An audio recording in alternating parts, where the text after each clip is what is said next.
Hey everybody, it's Brian, and I'm finally back from South Korea. So my vacation is over. The two weeks went by very quickly, so I'm glad to be back. It was a very good trip.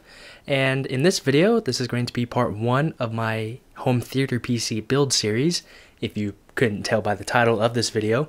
If you remember, about a little over a month ago, I built my gaming PC. I love it. I use it all the time. It's still very fast, and it's plenty upgradable in the future. And I just really like building PCs. It's fun. Once you get all the parts just sitting here on a table like I have now, then just putting them together, it's just a whole lot of fun, and I really enjoy putting computers together. So I'm going to be making a little home theater PC. This build cost about $443.71. None of the parts were donated, so I didn't get the motherboard or anything for free. I'm not actually sure if I'm going to keep this computer. I'm probably going to build it, use it for a while, might try and Hackintosh it a little bit, and then I will probably sell it on Craigslist for a little bit more than I paid for, because this will be a pretty good home theater PC box. So in this first video, I'm going to be going over the parts that I chose, why I chose them, and pretty much just an overview of the entire build. And then the future videos will be of sort of unboxings and overviews of each of the individual parts. And then I will be doing a how-to video on how to put everything together. And then finally, I will do a final overview video. So starting off with the most expensive piece of hardware, that would be the processor. So for this build, I decided to get the Core i3-2100. This is the Sandy Bridge processor, of course, based off of the 1155 socket.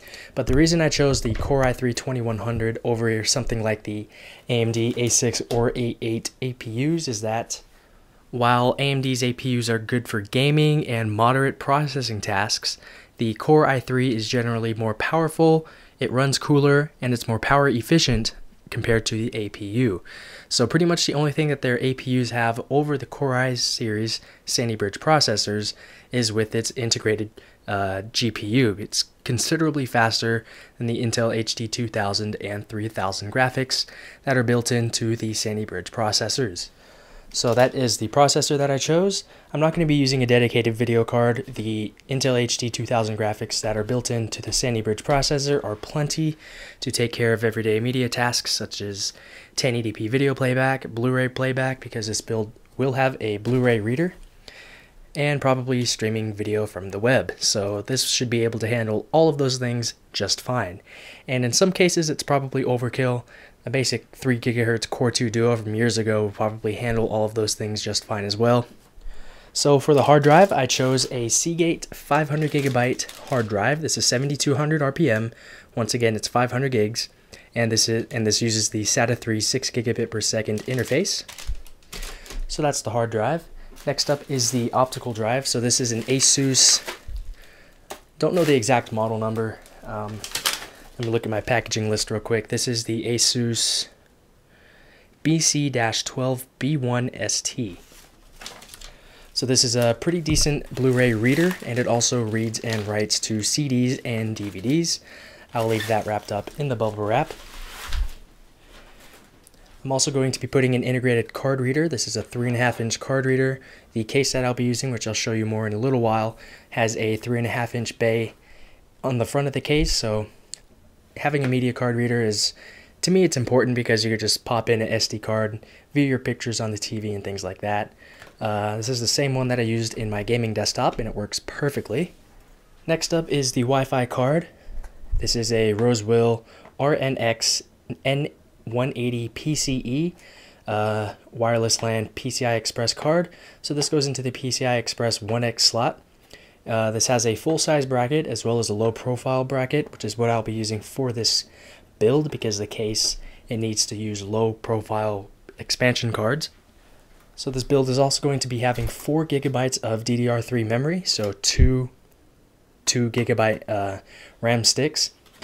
Here is the one that I chose. It's by AmpX Memory. I've actually never heard of these guys. I was just browsing through Newegg, finding RAM that looked good. I could have gotten cheaper RAM for half the price, but I decided to get something that looked good, and even though you're not going to be looking inside of the case, I sort of want everything to sort of match inside a little bit. So the motherboard is black and blue, so this green RAM with the black heat spreaders. Should look pretty good while it's inside. So the motherboard I'll be using is the MSI H67MA-E35. So this is B3 stepping ready. I'll be showing you more of the features of the board in my unboxing / overview videos. And last up is the case. So without a case, you can't really do anything with your computer unless you get a little test bench set up. So it's a fairly nice little media center case. It's the Supercase DM317. This is, once again, I'll show you the case in my unboxing / overview video, but I went with this case because it looks good. It fits in with other people's media center components, such as a DVD player, your audio receiver, and things like that. So you just slide this into a drawer or area, and then you're good to go. Just plug everything up and you are good to go. So that was just a quick overview of all of the parts that I'll be using in my little media center PC build. Once again, I'm not too sure if I'm going to keep this or not. Most likely I will try and sell it on Craigslist, but if that doesn't work out, then I'll probably try and keep it around. It's, you know, a nice little spare media computer to have, and it's about $443, which is pretty good.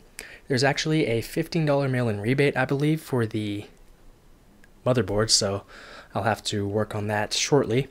But overall, this is going to be a fairly fast build. You know, for basic stuff like media playback, this PC is more than enough to handle all of those tasks. So if you have any questions, comments, or suggestions, you can leave them down below in the comments area. But that's it with the video. So thanks a lot for watching, and I'll see you all soon.